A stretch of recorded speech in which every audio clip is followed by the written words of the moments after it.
todo lo que vamos a decir son datos. O las opiniones ya sabrán cuándo sean, son al final del video. Ustedes pueden pensar lo que quieran, lo que pues, les venga a la cabeza, pero pues vamos a intentar darles información para que puedan hacerse una opinión de este tema, porque pues hasta donde sabemos, Lokomotiv está bastante desatanizado por el tema de Mago de Oz, ¿no? O sea, todos odian a Lokomotiv.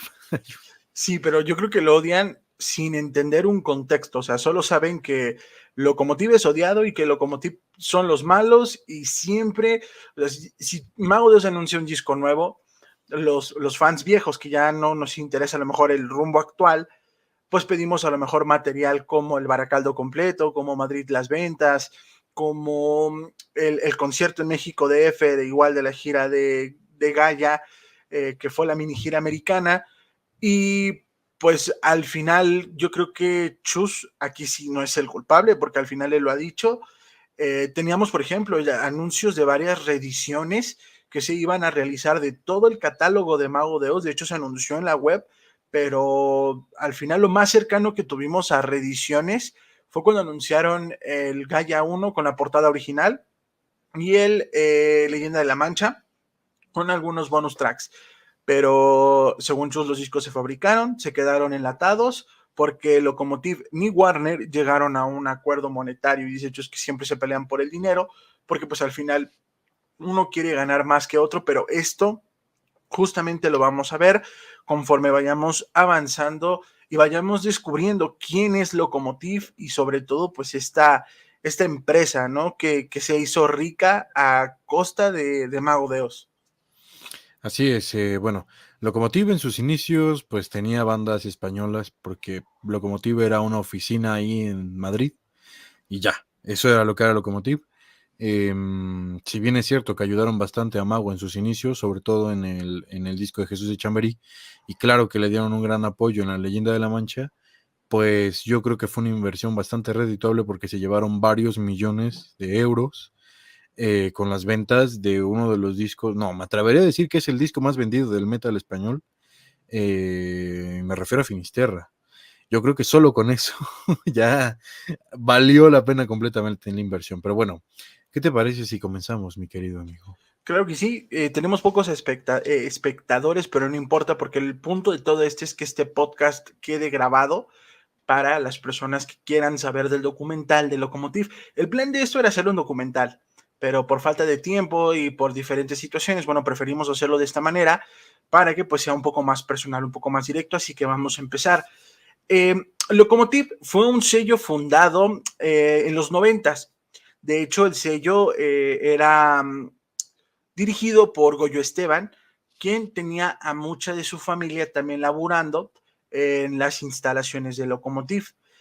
Me imagino muchos sabrán, muchos no sabrán, pero cuando se graba Jesús de Chamberí, cuando se empieza a grabar y a gestar lo que es el álbum Jesús de Chamberí, Chus le miente a sus compañeros, les dice que Lokomotiv los fichó o que prácticamente los contrató para formar parte del sello. Esto era mentira. Lokomotiv le dijo a Chus, graba el disco y después hablamos. Por suerte, para Jesús María, el sello le gustó bastante lo que estaba realizando Mago de Oz en ese tiempo. Les gustó mucho el concepto de la historia que se estaba gestando, la alineación, y pues vaya, Lokomotiv los fichó por 5 discos de estudio. Eran 3 o 5, pero eran esa Pues, cantidad, eran 3. Y pues prácticamente así empieza la historia entre Mago de Oz y Lokomotiv. De hecho, el disco no fue financiado por Lokomotiv, este disco no fue financiado por ellos, fue financiado por Mago de Oz, y de hecho Jesús María a veces se pregunta qué hubiera pasado si Lokomotiv le decía, no, no me gusta tu trabajo, vete a otro lado. Chus ya había dicho que ya los habían fichado, Chus ya había dicho que ya estaban prácticamente en el sello, y pues al final era mentira. Pero pues así comenzó la historia de Mago de Oz con Lokomotiv, con el disco Jesús de Chamberí. Jesús de Chamberí tuvo una muy buena repercusión. De hecho, el video de Hasta que tu muerte nos separe era pasado por un canal de televisión en España, dirigido por el Santa Claus del metal, que era Abasa. O sea, en esos tiempos Rafa no era comprado, no era vendido, y Rafa apoyó bastante a Mago 2 en este tiempo, compartiendo el video de Hasta que tu muerte nos separe, y el video era bastante solicitado en este canal de televisión. Posterior a esto, pues bueno, se les propone a la banda, como el primer disco no se grabó con Locomotive, se grabó con una compañía que se llama Clavos Records, que tomaran 4 de los mejores temas del primer disco de Mago de Oz para que tuvieran un aire fresco, tuvieran el aire de la nueva alineación de Mago de Oz y pues darle un refrescón, una lavada de cara y pues pudieran darse a conocer, porque el primer disco de Mago de Oz no vendió más de 100 copias. Entonces se tomaron los únicos 5, bueno, se tomaron 5 temas. ¿Y en qué disco salieron, Diego? Salieron en un EP que se llama La Bruja, que, a ver, por aquí lo debo de tener. Aquí está. Salieron en este mini EP donde está la clásica bruja de la banda. Aquí podemos verlos que ya estaban tomando pues un estilo más rockero, porque en el otro disco, en la sesión de fotos salen como con ropa medieval, medio hippie, y en este disco pretendía pues sellar finalmente la imagen que iba a tener la banda. Se deciden regrabar, en este caso, El Lago, Te Snookeré contra Bidé, El Hijo del Blues, Gerdúndula y pues Mago de Oz, que en ese momento en el otro disco era canción de cuna para un bohemio, ¿no? Sí. Entonces deciden regrabar estas canciones ahora con la voz de José, porque eso fue un factor también bastante importante para que estos temas tuvieran una nueva identidad. Y bueno, pues estos temas salen y vaya sorpresa que se llevó la banda y la discográfica cuando este EP, que no es un disco, no es un álbum, termina vendiendo muchísimo más de lo que vendió el álbum. O sea, este disco tuvo una repercusión muy grande que puso a la banda, pues ahora sí, en el reflector. Estos temas, no me acuerdo cuál era el lago, el que era bastante famoso, que llegó aquí a América y era lo que muchos escuchaban. O sea, estaba en pirata porque aquí, como ustedes saben, Locomotive nunca estuvo interesado en América. Ellos preferían mantener sus negocios en Europa. Por lo que, pues, aquí se hizo un éxito, Hasta que tu muerte nos separe y El lago. Eran los únicos 2 temas que por aquí sonaban de Mago. Y Sí. bueno, pues empezaron ya después a girar con el Via Crucis Tour, que de hecho ahí en el disco viene un postercito de lo que esa gira iba a ser. Esto, entre comillas, ellos pensaban que así iba a ser, ¿no? Porque acababan de sacar el disco y pues, no había fechas firmadas, no había nada, eran una banda emergente. Entonces, Sí. pues vaya, les tuvieron suerte. De hecho, esa fue la primera vez que Mago pues empezó a girar de manera formal. De hecho, llevaban ahí una cruz que cargaban en la camioneta de Carlitos, ahí, un verdadero via crucis. Y bueno, pues fue una de las épocas, yo creo que de mayor amistad de la banda, porque todos estaban muy unidos. Todos, pues, todavía no se lo tomaban muy en serio por el éxito que apenas estaba gestándose de la banda. Pero bueno, sacan este EP, tienen un éxito muy grande y entonces Locomotive dice junto con Chus, bueno, pues vamos a empezar a trabajar en lo que va a ser nuestro próximo disco. ¿Y esto qué es, Andy? Pues es, a mi opinión, el mejor disco que ha sacado Mago de Oz. Siempre me peleo con los que dicen que es Gaia 2 o Vinisterra. Para mí el mejor disco de Mago de Oz es La Leyenda de la Mancha por varias razones. Cuando se gesta La Leyenda de la Mancha, complementando un poquito los puntos que dijo Diego, Locomotiva al ver que la bruja vendió mucho más que Jesús de Chamberí, ellos sabían que el rumbo de Mago de Oz no era enfocarse tanto en un hard rock o en un folk más suave, sino era tomar las riendas y combinarlo con melodías y canciones más heavies, canciones que fueran pesadas, que fueran rápidas y que fueran más con la onda del power metal europeo. Por ende, en La Leyenda de la Mancha, originalmente se iba a llamar El Santo Grial o En Búsqueda del Santo Grial. Ese iba a ser un título opcional para La Leyenda de la Mancha. Iba a contar con leyendas celtas, diferentes leyendas de España, desde Andalucía, desde La Rioja, diferentes localidades, Pero pues en estos tiempos, que ya era 1998, ya había bandas como Tierra Santa, ya había bandas como Avalanche, que estaban tomando estos conceptos, y también Saratoga, que estaba tomando varios conceptos, y pues vaya, Mago prefirió tomar una obra literaria que, a palabras de Chus, pues no es tan bien valorada, y que sobre todo pues es un libro obligado, que es muy bueno, y que pues al ser muy complejo y muy largo, suele aburrir, y esta es La leyenda de la Mancha, de Don Miguel de Cervantes, y lo deciden resumir en un disco. El disco, pues vaya, se llama La leyenda de la Mancha, salió en 1998, y este es un discazo, y aquí tenemos el primer éxito de Mago de Oz en España y en América. Estamos hablando de Molinos de Viento. Molinos de Viento, también, como lo sabemos, vino con diferente polémica, porque prácticamente pues la melodía es tomada de una banda que se llama La Banda, valga la redundancia, donde estaba como miembro Sergio Cisneros Quisquilla, y pues bueno, fue culpada de plagio por algún miembro que grabó este disco también. Y pues como lo sabemos, las melodías celtas no pagan derechos de autor al ser música No. tradicional. Entonces, La leyenda de la Mancha es un boom. La leyenda de la Mancha fue y vendió muchísimo más que La Bruja, y Locomotiv se dio cuenta de lo que era Mago de Oz, de lo que estaba presentando y presenciándose, porque siendo realistas, en aquella época Avalanche todavía no tenía a Víctor García como vocalista, tenían a Juan Lozano. Saratoga tenía a Fortu, que ya era un viejo lobo de mar, pero José Andrea, con 20 y pico años, estaba formándose y se estaba encaminando a ser una de las mejores voces del heavy metal de los próximos 10 años o más. Entonces, Locomotiv vio el potencial, y aquí con La leyenda de la Mancha vendieron aproximadamente más de 100,000 copias. Este disco llegó a oro ya posterior, en la época de Foltergeist, pero pues en este tiempo sí vendió bastantes copias, y los encaminó a posicionarse en lo que se conoció como la nueva ola del metal español, que venía pues con bandas que les acabo de mencionar: Avalanche, Saratoga, Tierra Santa, Mago de Oz. En esos tiempos eran esas bandas, ya posteriormente se unió Warcry, y pues bueno, estas bandas son las que estaban reinando y estaban a punto de conquistar el mercado del metal hispanohablante.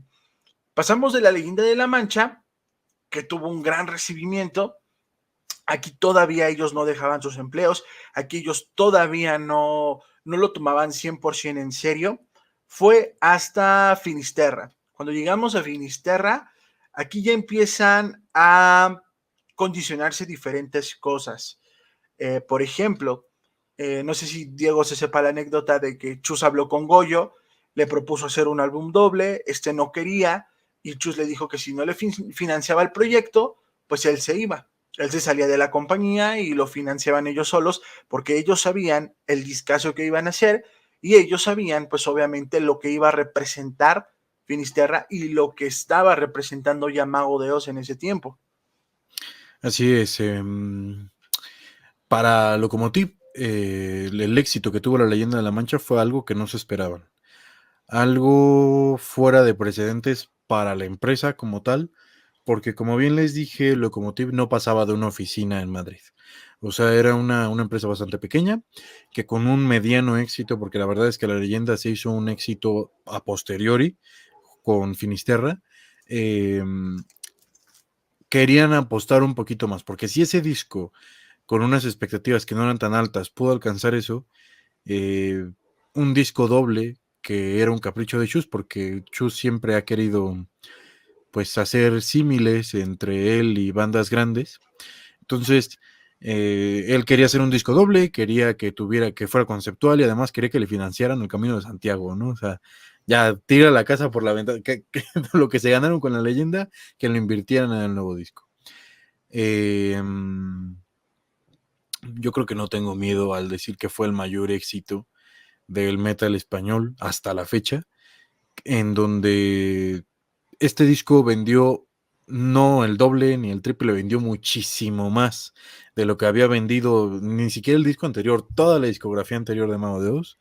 se posicionó muy, muy, muy rápido entre las listas de ventas. Fue un pelotazo que no solo ayudó a la banda. Finisterra, yo creo que muchos de los que nos están oyendo, si son fans nuevos, no tienen ni idea de la repercusión que tuvo ese disco, no solo para Mago, sino para todo el metal en español. O sea, hizo que las empresas empezaran a confiar en este tipo de música, hizo que muchas otras bandas se animaran a tener ese tipo de ideas conceptuales, a que se animaran a probar nuevos estilos más hard, más progresivos, y ayudó bastante a la industria del metal español en ese momento. Además, Locomotive, al ver el éxito de ese disco, sacó esta bonita edición en vinilo de Finisterra, que es un vinilo doble, aquí lo pueden ver, en un formato pues bastante bonito, es un formato tríptico, aquí lo pueden ver, que tiene pues todos los detalles de su edición en Digipack. Aquí tiene una foto de la banda, aquí ahí está un peregrino, aquí está el otro a la otra mitad, y aquí dentro vienen los vinilos. Es un vinilo con una calidad altísima. El de Warner está muy bonito, pero este no tiene, no tiene comparación. Y fue un exitazo. O sea, Finisterra, además, yo nunca se había hecho un disco doble en España, ¿no? De una banda de rock.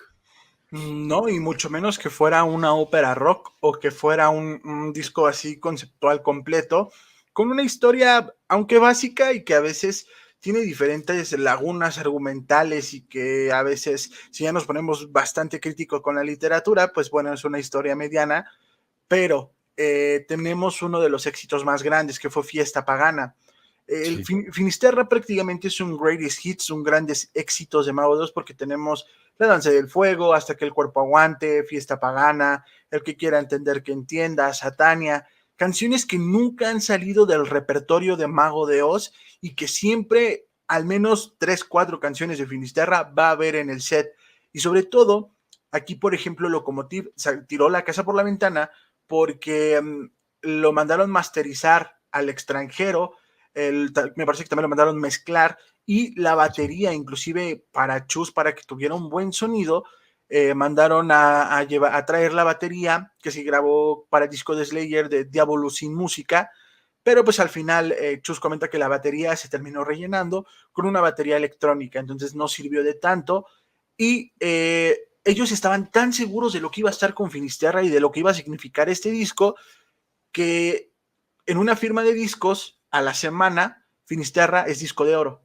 Y a los 3 meses, Finisterra es disco de platino.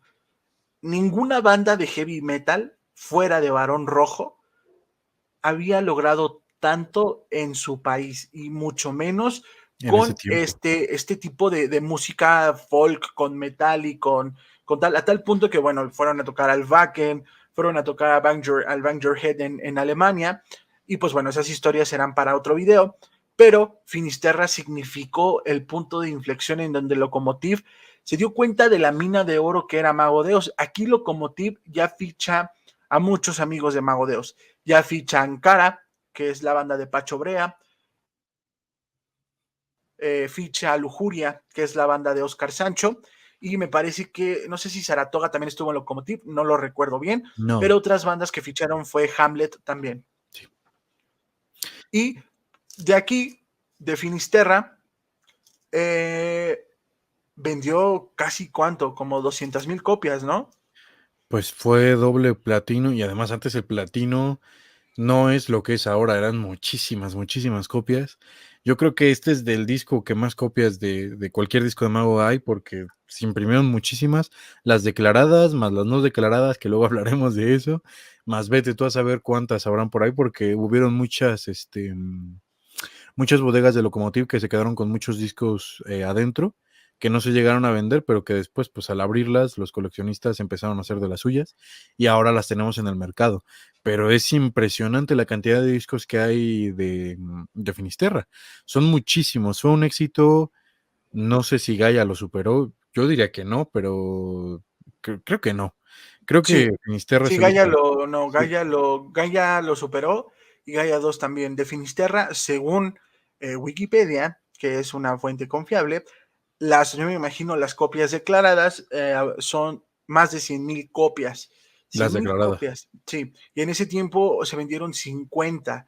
En el mes que salió Finisterra, en los 3 meses que les decimos, se vendieron 50,000. La única banda que logró medio asimilar lo que estaba haciendo Mago de Oz fue Avalanche con El Ángel Caído, porque del Ángel Caído también se vendieron 50,000 copias, pero de ahí Avalanche, bueno, sabemos que la historia es un poquito de arriba abajo, y Mago de Oz, pues bueno, de ahí de 50 subieron a muchas más copias, y pues bueno, de Finisterra se graba el DVD a Costa de Rock, tenemos la salida de Salva, no vamos a hacer un resumen de la banda porque pues para eso tienen los videos en el canal y otros videos de otros youtubers.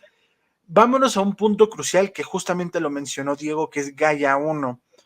Para Gaia 1 quedaron tan estresados y tan molestos de grabar un disco doble que decidieron que Gaia 1 iba a ser un disco sencillo, iba a ser un single álbum que no iba a tener temas extra. De hecho, La Posada de los Muertos, La Voz Dormida y El Líder y Madre Tierra quedaron fuera porque pues no iban mucho con la temática del disco.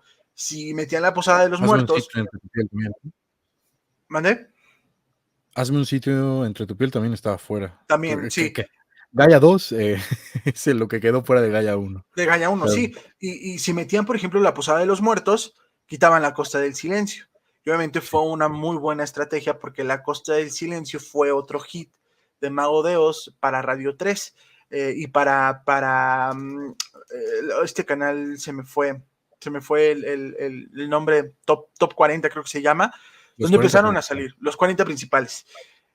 Para Gaia 1 el disco, pues bueno, ya se toma más en serio porque ya es una historia, una novela semiprofesional dividida en 3 partes. De hecho, aquí ya vemos una literatura más profunda, argumentos más interesantes y sobre todo, aquí en Gaia 1 es en donde Chus, en este lapso, para ponerlos en contexto, la gira de Finisterra y las giras de Mago de Oz en América fueron desde un poquito atrás de Finisterra.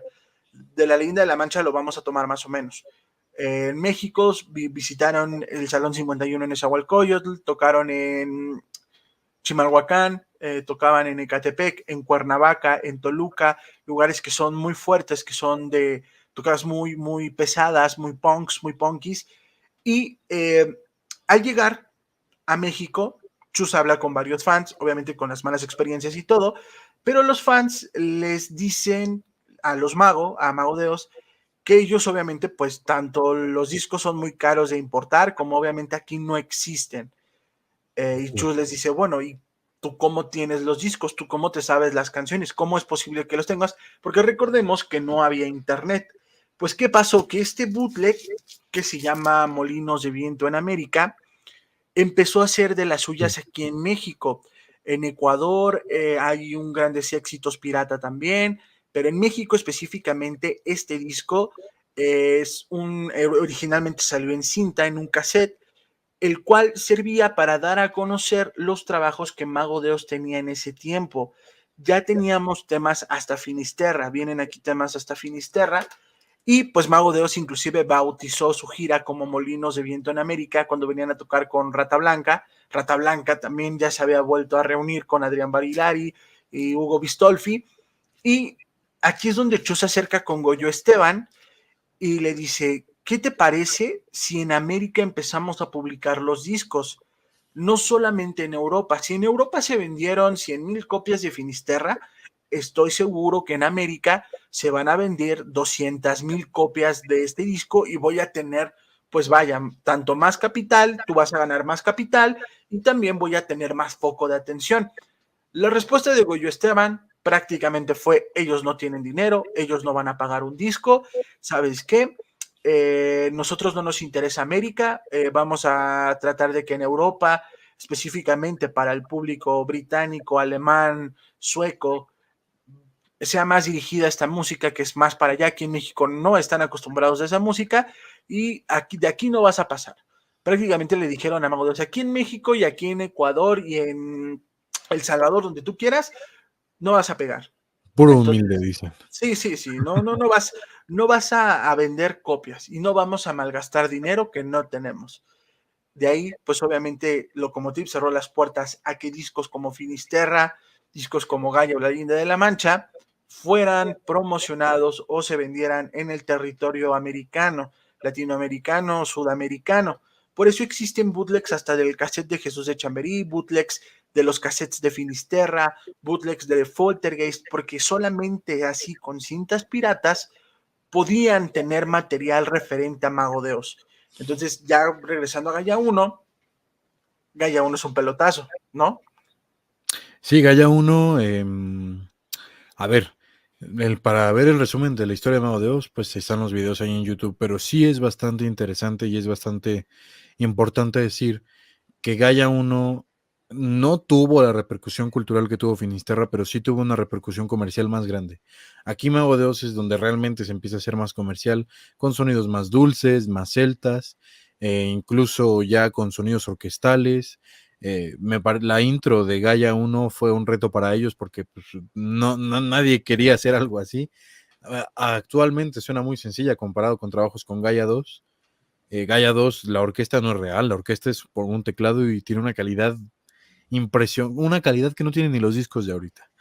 Entonces, Gaia 1 pues pega también mucho, pega muchísimo.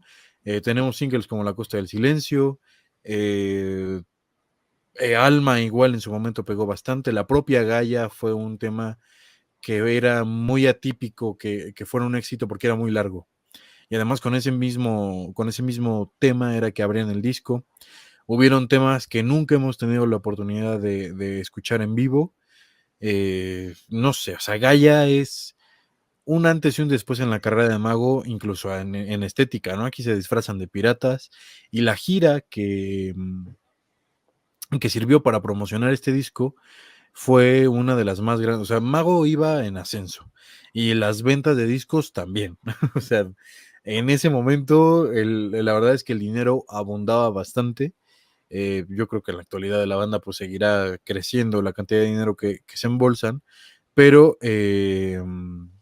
aquí en Gaia es cuando Lokomotiv se da cuenta de lo rentable que puede llegar a ser Mago eh, con este tipo de discos, porque es aquí cuando de repente como que se animan y dicen, bueno, no vamos a mandar discos a América como tal, pero vamos a hacer unas reediciones que tengan un código de barras para que se puedan vender en América. Para ellos América era Estados Unidos, no México ni toda la parte de Hispanoamérica. Entonces, hacen este tipo de reediciones. Por aquí debo de tener, mira, por ejemplo, aquí hay una. Tienen aquí atrás dos códigos de barras. Pueden ver uno larguito y uno más ancho. El más largo es el de Estados Unidos, dice USA barcode. Y bueno, es el mismo disco con la misma calidad, todo muy bien, pero con dos códigos de barras para poder importar a América. Aquí empezamos a tener bastantes problemas, ¿no, Andy? Porque parece ser que todos estos discos que fueron importados a América no fueron declarados en las ventas oficiales de lo que está en Wikipedia, por ejemplo. O sea, esas 100,000 copias son 100,000 copias oficiales declaradas. Las otras copias que se vendieron, pues si lo quieren ver así, por decir, llamarlas de alguna forma, eran copias ilegales. Copias que no pagaron impuestos y que solamente estaban beneficiando a Lokomotiv en cuanto a ingresos se refiere. Claro que lo de las letras y todo eso pues iba directamente a Chus porque él es el que las tiene firmadas y seguramente él ganaba y sigue ganando bastante de regalías de canciones. Pero lo que se refiere a este tipo de ventas de ingresos de discos y de merchandising, se lo embolsaba Lokomotiv por completo en todo este tipo pues, de discos de copias ilegales. De hecho, seguramente todos ustedes en casa tendrán una copia de este disco de aquí, ¿no? ¿Tú tienes una, Andy? ¿O Yo tienes muchas? tengo, yo tengo 3. Bueno, pues todas las copias de ese disco no son declaradas. O sea, todas las copias que existen de ese disco no se declararon, Mago de Oz no recibió ningún tipo de ingreso por ellas hasta ese momento. Y bueno, pues aquí empezaban a tener problemas porque en algún punto alguien se dio cuenta de esto, ¿no, Andy? Sí, de hecho, inclusive, aunque usted no lo crea, no lo bajé, es uno de mis tesoros de mi colección. Lokomotiv empezó a mandar discos a Rusia. O sea, en vez Sí. de mandarlos para México, que dices, bueno, es un país que puede a lo mejor darnos algo interesante, prefirieron mandarlos a Rusia. Yo tengo copias rusas de Jesús de Chamberí, tengo una de Gaia, futuramente voy a tener una de Finisterra y una de La Bruja, y es un poco ilógico, y si queremos ser estrictos, Gaia fue el último disco de estudio real que grabó Mago 2, porque Belfast pues son versiones, no es un disco de estudio con canciones propias, ni mucho menos arreglos propios. Entonces, cuando llegamos a Gaia 1, ya había varios encontronazos, ya había varias situaciones que no machaban, que no cuadraban. Goyo Esteban era el productor, obviamente ya la producción de los discos casi no les gustaba. Ha habido críticos de música que dicen que suenan a demos, la verdad a mí se me hacen bastante Bueno, interesantes los sonidos de discos de los Mago en este tiempo, pero Chus empezó a dar cuenta que ellos empezaron a ganar dinero, pero de repente Goyo Esteban y Emilio Ortiz, que era el manager de ese tiempo, empezaban a comprar mansiones, empezaban a llegar en autos último modelo, se compraban chales. Los chales para ellos son como casitas vacacionales, como si nosotros los mexicanos tuviéramos una casa en Cuernavaca o alguna en un pueblito mágico o en un lugar así a lo lejos. Y Chus, bueno, pues empezó como a sospechar. Cuando llegamos a Belfast, porque Gaia 1 vendió 150,000 copias declaradas, más obviamente las que no declararon, que son mucho más de las que vendieron, Mago Dios se iba a separar por diferentes temas, estaban cansados anímicamente, estaban cansados de las críticas y pues Chus quería separar a la banda, hacer una banda llamada Burdel King, que más adelante lo puedo realizar, y también una ópera rock gótica llamada Ilusia. Esto lo encontramos en el libro de por Por el el Camino camino de de la las Val. baldosas, María. Sí, efectivamente. Conversaciones con Mago Dios. Llegando a Belfast, en Belfast ya Chus empezaba a sospechar de varias cosas. Cuando llegan a Belfast, este es un promocional, esta copia que yo tengo es el promocional de Belfast. Cuando llegamos a esta época, Chus tiene una reunión con los contadores porque había varios desfalcos, no se habían pagado varias cosas, no se habían... vaya, no habían pagado impuestos y varias situaciones más, lo cual los llevó a reunirse con el contador de la banda. Obviamente el contador de la banda es quien lleva todos los gastos, tanto de impuestos, gastos personales, gastos de gira, gastos durante la gira, que también tiene que ver mucho con el road manager, también las ganancias, etc., etc. Para esta época llaman al contador y le dice a Chus, quiero que te sientes porque hay aproximadamente más de 400,000, 300,000 copias no declaradas de todos tus discos. Y hay propiedades, hay autos, joyas y demás artículos personales para, ¿cómo decirlo? Para comprar cosas personales y banales a nombre de Mago de Oz. Obviamente, pues para Chus le dio un infarto. Chus dijo que revisaron las cuentas y se dieron cuenta que Goyo Esteban, su familia, y Emilio Ortiz, bueno, Emilio Ortiz me parece, sí, ya en ese tiempo Emilio Ortiz también, le había robado mucho dinero a Mago de Oz. Les robaron mucho, mucho dinero a Mago de Oz. Y pues bueno, así Chus descubre que Locomotive Records les estaba robando muchísimo, muchísimo dinero. Les voy a leer un comunicado que salió más o menos por esta época sobre qué hablaron con Mago de Oz, sobre qué se habló de este asunto. Esto es tomado del portal Metal Cry, una vez más Metal Cry siendo una de nuestras fuentes principales, y dice lo siguiente: Mago de Oz nos ponen en conocimiento de una demanda contra su antigua discográfica. Vamos a empezar otra vez porque pronuncié mal. Mago de Oz nos ponen en conocimiento de una demanda contra su antigua discográfica, Locomotive Music. Perdonen ustedes. Mediante el siguiente comunicado, En fecha 25 de septiembre del 2009, el Juzgado de lo Mercantil número 2 de Madrid ha dictado sentencia en los autos seguidos a instancia de los miembros del grupo Mago de Oz contra Locomotive Music por incumplimiento de los contratos discográficos. Dicha sentencia estima la demanda y declara resultados por razón del incumplimiento de la demanda. Dichos contratos discográficos de fecha 1 de octubre de 1996 a 1 de julio del 2001.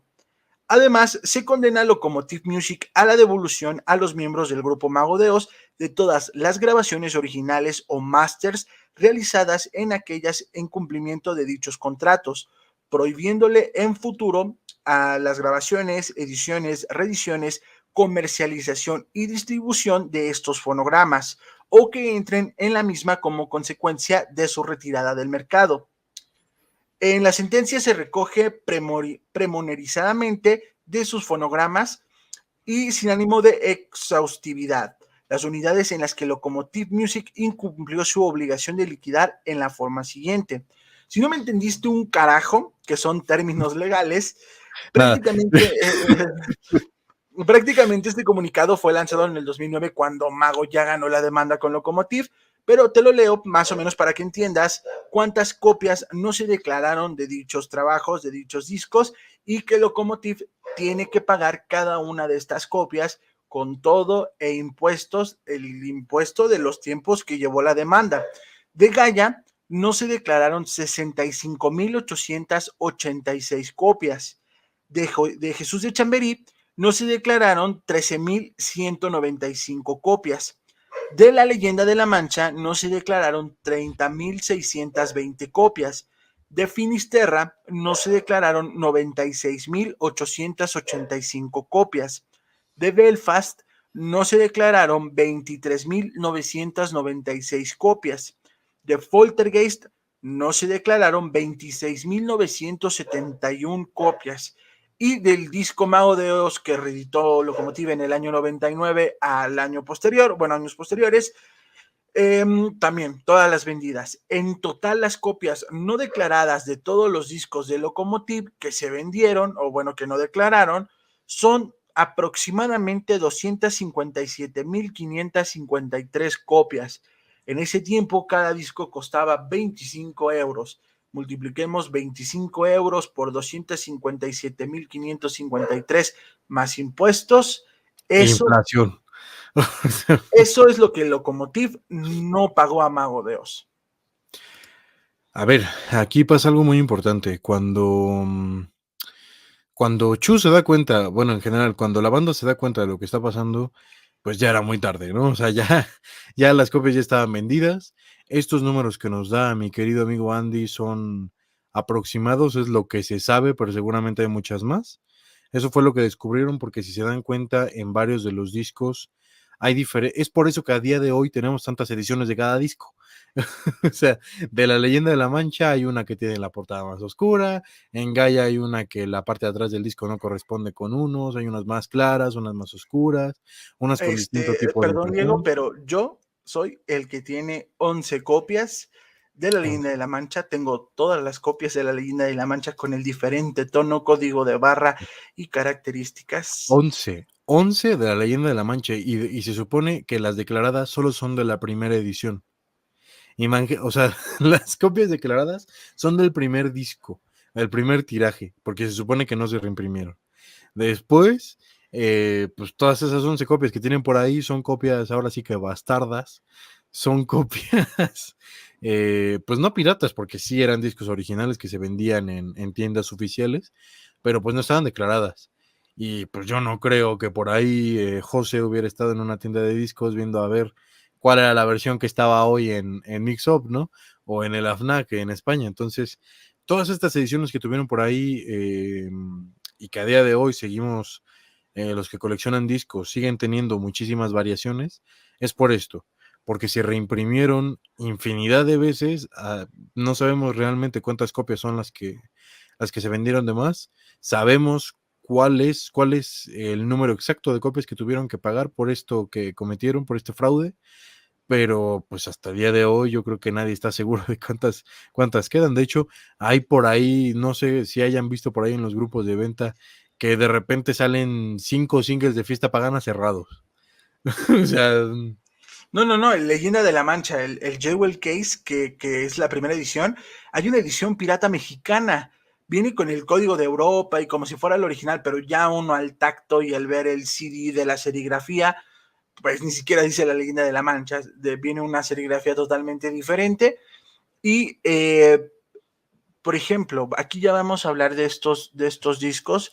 No fueron declarados, empezó la guerra, empezó a pelearse el dinero, porque pues obviamente es dinero que ellos se ganaron con esfuerzo y que la compañía discográfica se las quiera quedar nada más porque sí, pues yo creo que cualquiera pelearía que eso es su derecho, ¿no? El pelear que te paguen lo que corresponde. Para esto, Lokomotiv se entera que ya Mago de Oz no quiere formar parte más del sello, pero con Mago de Oz le quedaban dos discos con contrato. Para esto entra un personaje odiado, desconocido por muchos, muy polémico hoy en día y que también vamos a hablar de él, pero a este señor hay que tomarlo con pinzas. Entra Tibu. Tibu fue el manager de Mago de Oz en esta época y Tibu tuvo unos arreglos con Lokomotiv. Más adelante voy a hablar de Tibu porque hay una entrevista muy interesante con él. Igual hay que tomarla con pinzas, pero Tibu lo que hizo fue llegar a un arreglo con Lokomotiv. Si ustedes no saben, Madrid Las Ventas iba a salir con el sello ya de Warner, pero con Warner Draw, me parece, ¿verdad? Warner Draw Atlantic, que con era... Warner, con Droid, con Aire, porque Sí, Aire sí, era sí. la empresa de Tibu. De Tibu, sí. Eh, Madrid Las Ventas iba a salir completo junto con el concierto en México Distrito Federal del año 2004 en el Palacio de los Deportes. Cuando Lokomotiv se enteró de esto, se adelantaron y gracias a ellos por la avaricia y por todo lo demás, sacaron el disco a prisa. De hecho, ese disco, si ustedes lo escuchan, está muy mal mezclado. La batería parece robot, totalmente programada. De hecho, aquí parece que ellos, por echarle tierra a Chus, pues demostraron que pues no tocaba el doble bombo y pues tuvieron varias tomas donde dejaban mal parado al Texas. Y pues tristemente no tenemos momentos épicos como Juanma cantando Mago de Oz con José, no tenemos La Venganza de Gaia, Satania, o sea, hay muchas cosas que se perdieron y pues obviamente ver también el concierto en México tampoco lo pudimos llegar a ver, pero para no demandar, para que no hubiera problemas, Tibu dijo, ok, ya sacaste el disco, tómalo como uno del contrato. Ok, me queda uno, pues saca un Grandes Éxitos. Y así Lokomotiv sacó, les voy a mostrar mi joya de la corona también, Grandes Éxitos. Ya sé, el Grandes Éxitos está en Digipack. Este que tengo es una ultra hiper mega rareza, que es un promocional.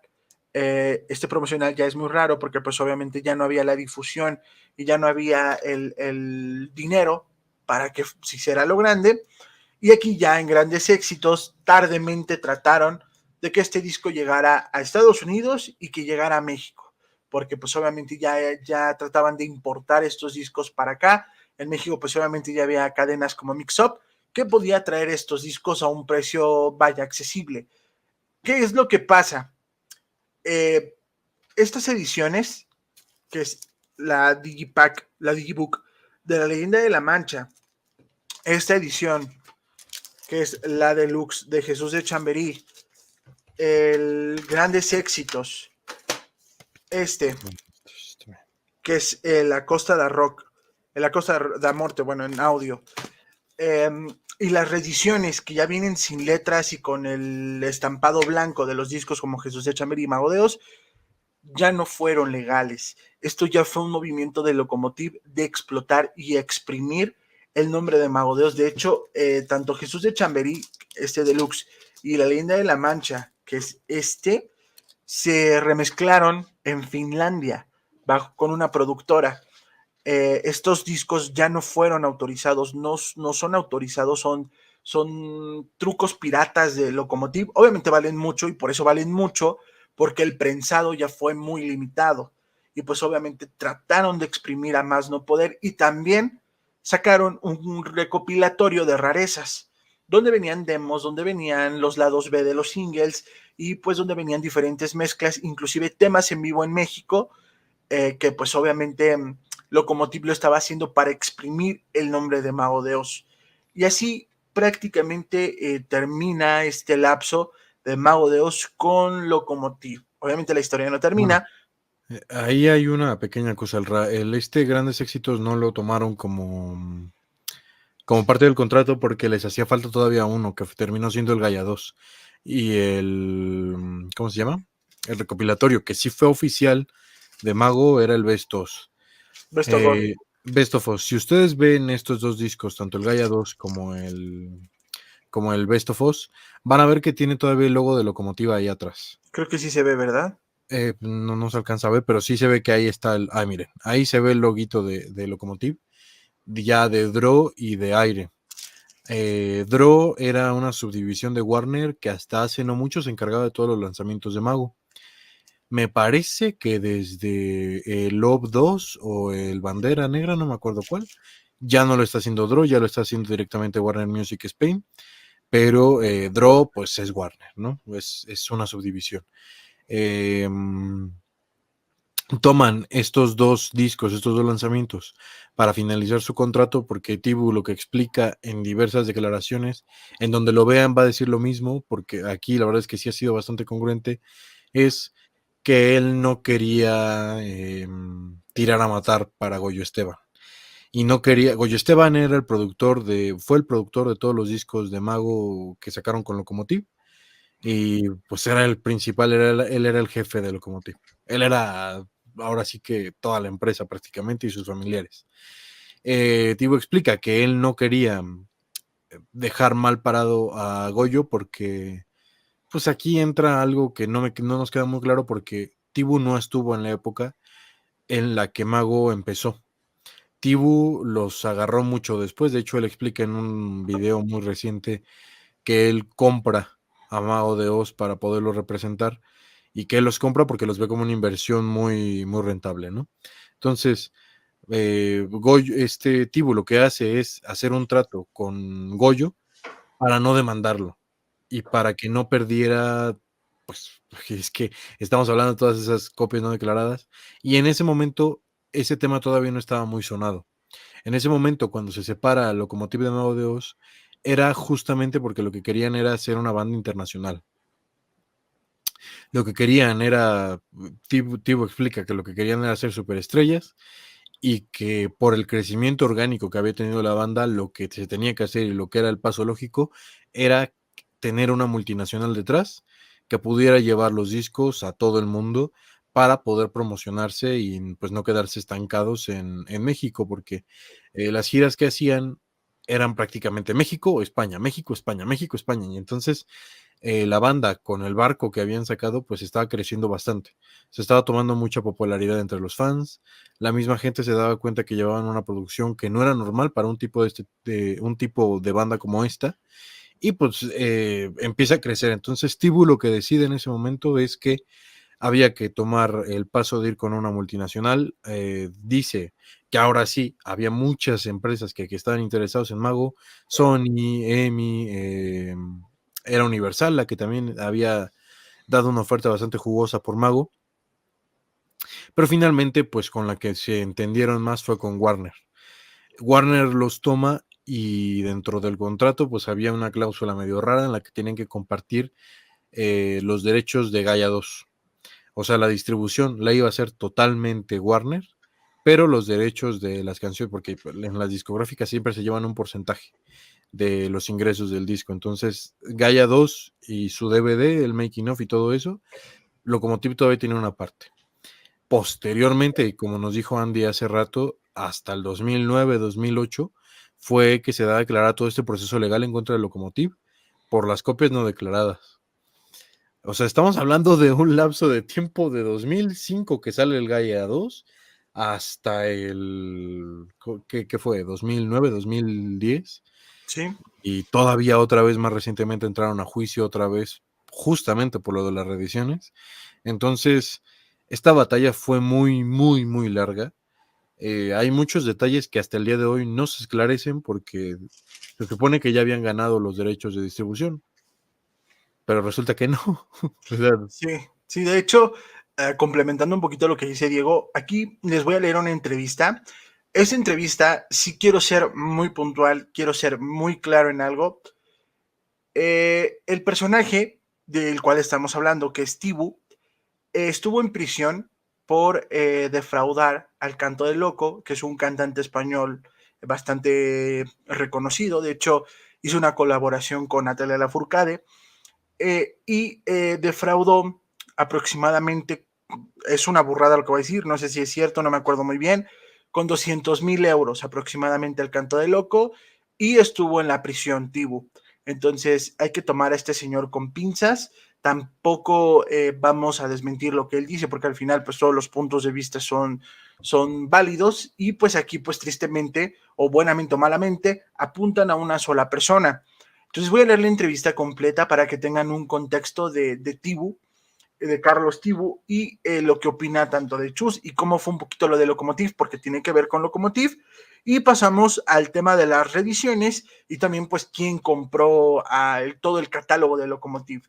Entonces, el entrevistador, vamos a hacerlo de esta manera. ¿Qué banda ha sido la más complicada de gestionar para ti en cuanto a heavy metal? Tibu contesta, sin duda Mago de Oz. ¿Por qué motivo? Porque Mago de Oz constaba de un jefe que se llama Chus y los demás eran la voz de su amo. Chus fue para mí absolutamente insoportable, insoportable por los caprichos, insoportable porque no era un músico. Para mí un músico debe tocar. Chus no era un batería y lo que es peor, se jactaba de no serlo. Como músico no le puedo tener el más mínimo respeto. Como creador de una empresa es muy popular porque a mí me daba beneficios y pues esta empresa se llamaba Mago de Oz y eso era su mérito, pero era muy complicado de llevar a alguien con tanto ego y 6 o 7 sirvientes obedientes que formaban parte del grupo sin cuestionar lo que diga Chus y Felatio. ¿Hasta qué punto las polémicas constantes de Chus y Mago de Oz beneficiaban o empeoraban a la imagen de la banda? Yo creo que el beneficio. El problema es que daban mucho por saco. Chus lo que quería era ser el número uno en los 40 principales y salir en el Sálvame. Eso era su máxima aspiración en la vida. Que le llamasen para ir al programa Sálvame. Ya pasa palabra. Que ya fue. Quería ser un personaje al que le hicieran fotos para el Hola y el 10 minutos. Tuvo a su favor que las canciones fueron mucho más poderosas que él y que la banda y su estética fueron muchas más poderosas que él. Por eso la suerte de chorradas que se le ocurrían no fueron a mayores. Otro tema era la gente que trabajaba con ellos, que aguantábamos todas sus cosas delirantes. Chus es una persona que se preocupa mucho más de la cláusula del catering en los camerinos que de la cláusula del equipo de sonido. A partir de ahí ya me contarás. Y de eso el público no se entera, porque yo me ocupo de que no se entere. Hace años se rumoreaba que Mago de Oz tenía a sueldo a algún periodista especializado español. ¿Qué hay de cierto en ello? No, no que yo tenga constancia. ¿Cómo te diría yo que en algún momento se enviase un jamón a un prescriptor de opinión de radio o prensa y no se opusiese y lo aceptase? Pues bueno, o hacías un concierto gratis para una determinada emisora de radio, pero sueldos no hubo, no les hacía falta, sobrepasaron la necesidad de tener que hacer eso. Mago de Oz es una banda que ha estado muy arriba, pero de lo que siempre se ha rumoreado que no han estado en una gran posición económica. A veces podían irse a Latinoamérica con unas cifras muy considerables y volver allí sin nada. ¿Qué hay de cierto en ello? En los caprichos se va la pasta. Determinados caprichos son muy caros, determinados hoteles son muy caros. Y si quieres llevar un barco encima de un escenario, es carísimo. Las cuentas no salen.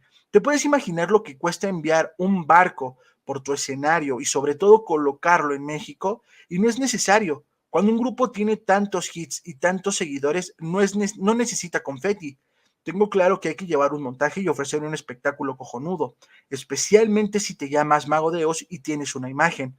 Pero si tus caprichos significan que vuelvas de una gira de la hostia en América y los números estén en rojo, pues quizá hay muchos vicios que hay que pagar por el camino. Ojo, que no lo critico. Estamos hablando del rock y luego caprichos como hoteles de 5 estrellas, cenas de la hostia y viajes en primera clase. Los números no engañan. Cuando haces las cuentas, o salen o no salen. No hay más secreto. Cuando los cogiste, les metiste en Warner y los sacaste de Lokomotiv. ¿cómo convenciste a Warner de fichar a Mago de Oz? Más allá de las dimensiones de sus ventas, vaya. A Warner les convencí porque hicimos un show con Mago de Oz en la Arena Monterrey de México, donde caben 20,000 personas. Estaba petado, había más gente en la calle que dentro. Me llevé al que entonces era presidente de Warner Latino, que creo que lo sigue siendo, Íñigo Zavala. Me lo llevé allí, vio la movida, que hablé con Mago de Oz y las posibilidades que ya estábamos explotando sin tener una multinacional detrás. Con Locomotive las cosas llegaban a donde llegaban. Había un problema de distribución, de promoción, etcétera. En una multinacional esos problemas no están. Por otro lado, había un cariño que Goyo de Locomotive les dio que ellos no supieron apreciar. Pero bueno, lo de la ingratitud merecería un capítulo muy extenso. Warner vio las posibilidades que tenía con Mago de Oz. Los presidentes de las multinacionales no entran en si el artista es polémico o caprichoso, ven números y ven potencial. De comerse el morrón ya se encargarán las secretarias y los asistentes de la compañía, que tienen delegación en todos los países. La banda se quedó en Warner porque eran los mejores postores, pero querían entrar a Sony, querían entrar a Universal y querían entrar todos con Mago de Oz. Warner fueron los que mejor condiciones de salida ofrecieron a Goyo y a Locomotive. Locomotive era una empresa familiar, te guste o no el personaje de Goyo, era un tío con hijos y yo no quiero hacer un roto, ¿sabes? El contrato de Locomotive era un contrato bastante salvable, pero no es cuestión de dejar cadáveres. Goyo fue quien apostó por ellos en su momento y no había que matarle. Además, quedaban dos discos en su contrato. Busqué unas condiciones que no fuesen malas para Goyo y se hizo un traspaso como en el fútbol. ¿Por qué dejaron de trabajar contigo, Mago de Oz? Dejaron de trabajar porque yo no iba casi nunca a sus conciertos. Ellos querían a su manager constantemente y para mí era bastante insoportable el ritmo de caprichos y de cosas sin sentido que había en la banda. En mi oficina estaban artistas como El Canto del Loco, José Marce u Hombres G, que no tenían tantos caprichos, ni daban tanta polémica, ni daban tanta lata como la daba Chus. Yo disfrutaba muchísimo más estando con otros artistas que eran igual o más rentables, como El Canto del Loco, y donde todo era mucho más sensato. Finalizamos esta entrevista diciendo que Tibu pasó 4 años en prisión por un supuesto desfalco de 5 millones de euros al Canto del Loco, aunque en el acta figura que robó 200,000 euros. ¿Por qué te mencionamos esta entrevista? Bueno, esto es como las dos caras de la moneda, es como la dualidad. Sé que hubo a lo mejor contenido que no tenía que ver mucho, pero pues si no lo mencionábamos, no íbamos a saber que Goyo Esteban, perdón, que Tibu es uno de los detractores número uno de Chus y Felatio, y que pues como lo mencionó Diego, hay un video específicamente donde él se desborda hablando de Mago de Oz, y pues bueno, aquí está el cómo él sacó a Mago de Oz de Locomotive y por qué entraron a Warner Music y las compañías como Universal y Sony que también querían entrar con Mago de Oz. Bueno, aquí ya escucharon esa entrevista, es una entrevista escrita que dio A Metal Tibu a Cry. Metal Cry, a Metal Cry. Es una entrevista escrita que seguro si buscan por ahí la van a tener, porque es pública, está ahí en Metal Cry. Y bueno, Tibu pues es un personaje bastante polémico, es un detractor de Chus de siempre, les ayudó bastante a la banda en su momento, pero pues no sabemos, o sea, es como las declaraciones de Chus. Puedes creerlas o no, pero siempre va a haber lagunas en ese tipo de cosas, porque pues nadie estaba ahí para asegurarlo o negarlo. Y pues después me parece que el otro manager que estaba con ellos antes de Tibu, después volvió a ser el manager de la banda otra vez. Entonces, pues, o sea, la historia de Mago es bastante turbulenta, pero lo que sí que es cierto es que Locomotive hizo una jugada bastante, pues bastante sucia a la banda. No sé hasta qué punto fue rentante, fue pues negocio para Mago de Oz, porque creo que le robaron más copias de las que sí les pagaron. Entonces, los números de ventas de Mago de Oz hasta el día de hoy, pues están muy errados. No sabemos realmente cuántas ventas haya tenido Mago de Oz en su historia. Muchísimas declaradas, pero las no declaradas son muchas más. Eh, Actualmente están con Warner, que es una empresa multinacional que no creo que esté robando absolutamente nada. Y bueno, pues con ellos fue que obtuvieron su disco, ya estando con Warner, su disco ¿de qué? ¿De diamante? ¿De platino? ¿Cuál? ¿El grandotote? de diamante. Y también pues tuvieron, creo que te equivocaste, Finisterra no fue el mayor éxito del metal hispanohablante, el mayor éxito fue que fue Gaia 2, porque vendieron más de 250,000 copias, casi 300,000, y pues bueno, eso ya te habla del poder de una multinacional. Imagínate, esas copias las pudieron haber vendido Gaia, las pudo haber vendido Finisterra, si importaban los discos a Ecuador, porque Ecuador fue el primer país de América que acogió a Mago de Oz, no fue México. México fue inclusive no iban a regresar a México por el maltrato, pero eso será tema para otro podcast. Y para el año 2009 termina el litigio, como lo leímos antes, termina el asunto con Lokomotiv y le tienen que regresar los masters. Aquí Chus ya mencionaba que él quería sacar la trilogía de Gaia en una novela, en una caja, y aquí se vienen las promesas de Chus que siempre están. Se va a reeditar, va a haber un cofre pirata, va a haber reediciones, voy a sacar Baracaldo completo, voy a sacar Madrid las ventas completo, hasta que en entrevistas recientes, pues Chus dijo, mira, cuando en el año 2015 aproximadamente, más o menos, si no es que en el 19, creo que fue en el 19, En en una el entrevista, 18. En el 18. sí, sí, en una entrevista que tuvo con RafaBasa.com, Vas a... Chude, nos vienes a decir que ya está las reediciones. Entonces, en una entrevista con Rafa Basa, dijo que ya los masters ya se los habían regresado de Gaia 1, que de hecho cuando iban a sacar esta reedición de Gaia 1 con la portada original y la leyenda de la Mancha, tenían muchos demos y que él quería sacar los demos en una caja y que pues ya muy pronto íbamos a tener las reediciones. Reediciones que se quedaron estancadas. ¿Por qué? Porque pues Lokomotiv, una vez escuché de una fuente que Chus a la hora de firmar el contrato con Lokomotiv se dio todos los derechos de su música. Y como diría el abogado de los Simpsons, ¿qué es un contrato? Un contrato es un documento que no se puede romper, que no se puede romper. Entonces, prácticamente por más abogados y por más salidas, tristemente las obras de Mago de Oz también le pertenecen a Lokomotiv Music. Es por eso que en el año 2018-2019 se vende el catálogo de Lokomotiv. ¿A quién se vendió este catálogo? Este catálogo, One Media es una empresa pues bastante grande que tiene en su dominio los catálogos de música de muchísimas bandas. Es un monstruo esa empresa y adquirió, entre muchísimas otras cosas, todo el catálogo de Lokomotiv. Este catálogo lo adquirió porque Lokomotiv estaba en quiebra, después de intentar pues pagar todas las copias que no habían pagado en su momento. Entonces, al estar en quiebra, pues venden este catálogo, One Media lo compra por un dineral, o sea, le salió muy caro ese catálogo. De hecho, pues ahí tienen otro directo explicando una polémica de por qué esa adquisición fue importante, porque ciertos miembros debían de obtener cierto porcentaje de esa venta y pues eso no fue así.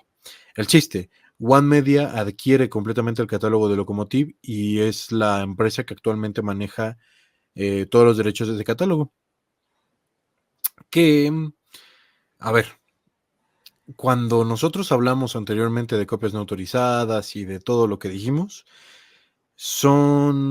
debemos de aclarar que Mago no tenía por qué autorizarlas. O sea, en el momento en el que tú cedes los derechos de la música a una empresa, y hasta el día de hoy Chus no tiene mucho que lo dijo, creo que en la entrevista donde hablan de la salida de Z dice que, porque le preguntan sobre un vinilo de Baracaldo y él dice, no, pues yo no sé nada, las empresas de repente sacan una reedición de algo, no te van a preguntar, la van a sacar porque es de ellos. Y es lo mismo que pasaba con Lokomotiv. El problema con Lokomotiv no fue que sacara copias o ediciones o lo que sea que la banda no autorizara. El problema es que no pagaba los impuestos ni pagaba las regalías que le tenían que pagar a la banda por esos lanzamientos. Todas estas reediciones deluxe, todas estas reediciones en Digibook, en Jewel sin letras, con discos de mediana calidad, las podían hacer sin ningún tipo de problema. Es algo que Warner hasta el día de hoy puede hacer si quiere. pero pues evidentemente tienes que pagar los porcentajes correspondientes a cada parte. En este caso, One Media, al tener todos los derechos sobre toda la obra de Mago de Oz hasta el 2004 fue, sí, 2004 me parece, pues ellos no pueden reeditar así nada más. Entonces, ¿qué pasó? En el momento en el que se dan cuenta que ellos habían ganado el litigio contra Locomotive, pues me imagino, porque esto no hay una declaración oficial, me imagino que se confiaron y dijeron, bueno, pues si ya ganamos, ya podemos reeditar, ya podemos hacer uso de toda nuestra obra. Y sorpresa, sorpresa, que se metieron cuando ya estaban todos los discos fabricados, esto a palabras de Chus, y lo tienes que echar para atrás y destruirlos porque esas copias no fueron autorizadas en ningún momento por One Media, que es el actual propietario de toda esa obra, y que pues iban a tener que negociar la manera en la que el catálogo de Mago de Oz pudiera estar en venta otra vez en físico. ¿En qué terminó todo esto, Andy?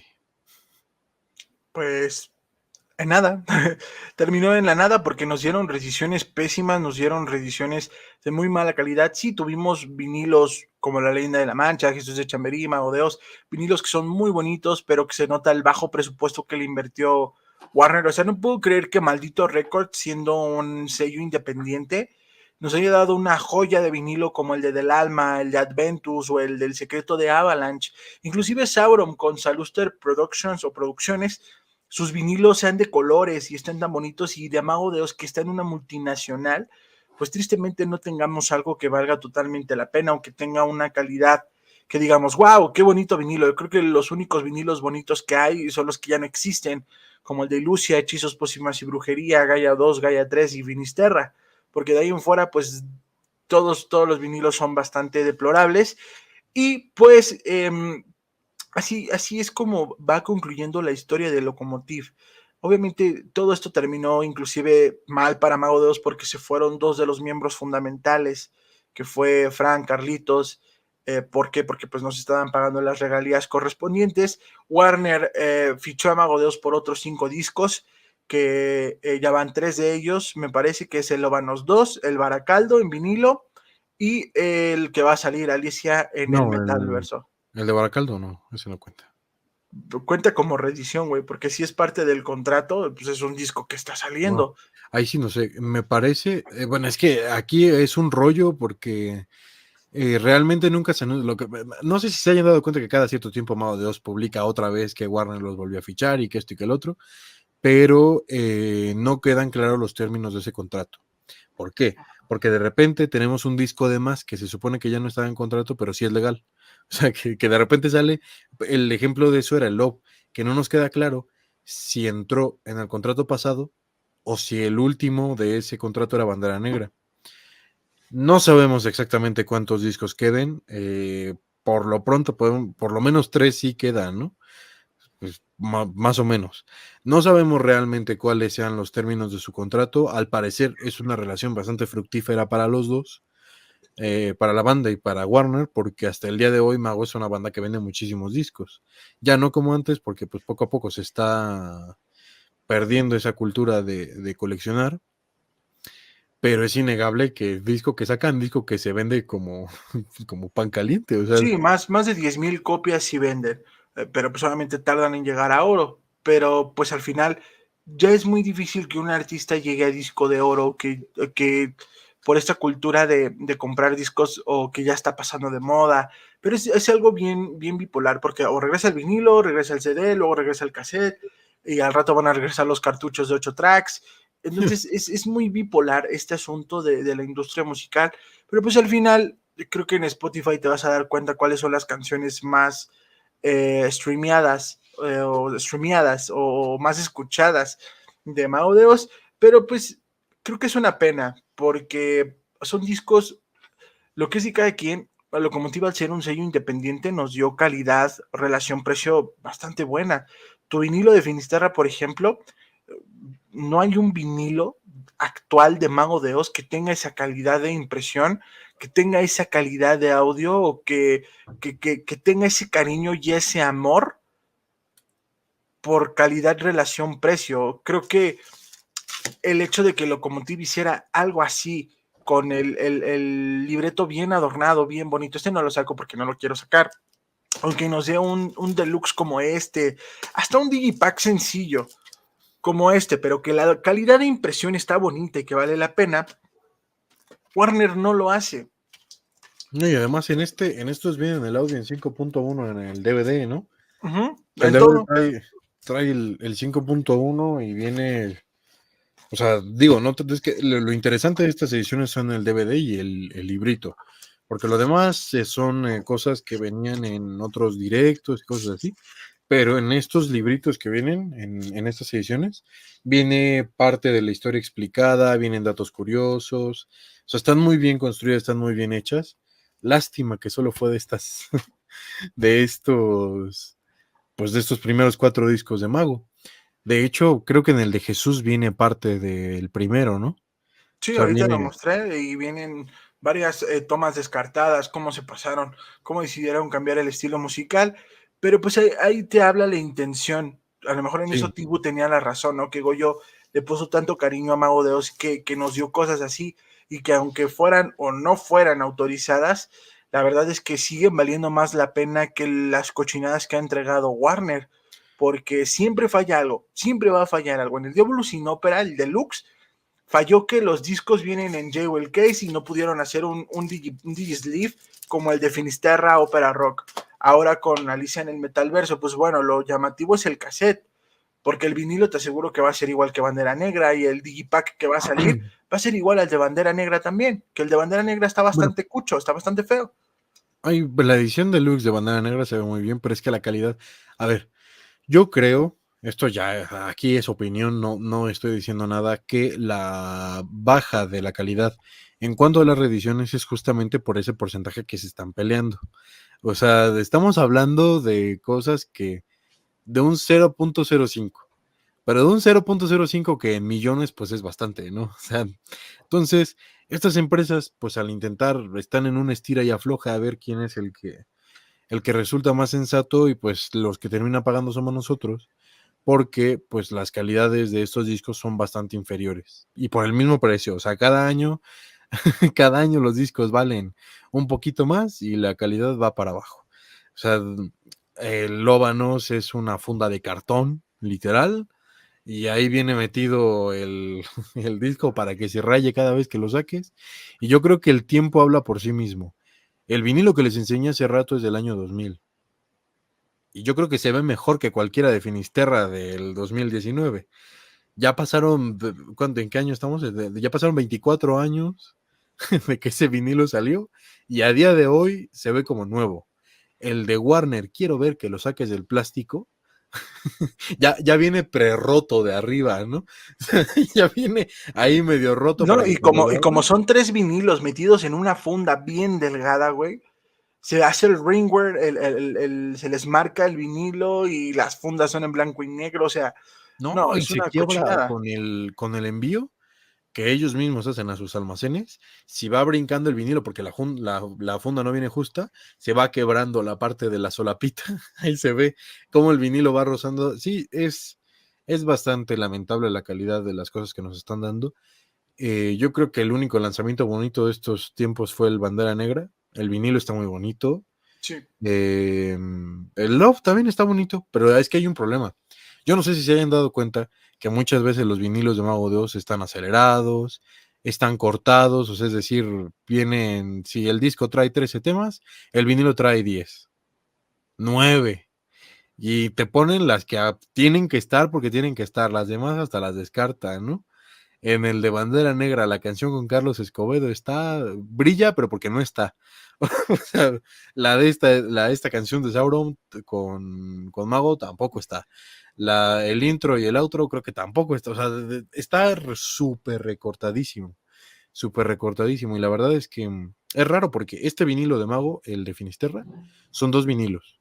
Y en 2 vinilos cupo el Finisterra entero. En el de Warner son 3. Y ustedes pueden ver el vinilo, ustedes lo agarran así y se van a ver como que las onditas, ¿no? O sea, se ven ahí las ondas y ahí pueden Los ver qué surcos. tanta, los surcos, y pueden ver qué tanta información tiene el vinilo. Y están repletos, estos dos vinilos igual están repletos, pero ahí cabe toda la música. Y ahora nos dan 3. que es una edición bastante robusta porque sí que pesa más que la de Locomotive. Y la calidad de audio, no, la calidad de audio perdió. No está por ningún lado. Creo No que es el cine, único ¿Mandé? no es cine. No es cine. No, son bastante malas esas reediciones. Pero bueno, es lo que tenemos actualmente en el, pues ahora sí que dando vueltas en el mercado, porque pues es lo más actual. Creo que tienen un precio pues, ahí medianamente aceptable para la calidad que tienen. Los vinilos no, pero los discos yo creo que sí, pues están 350 pesos. Si se los quieren vender en 500, 600, pues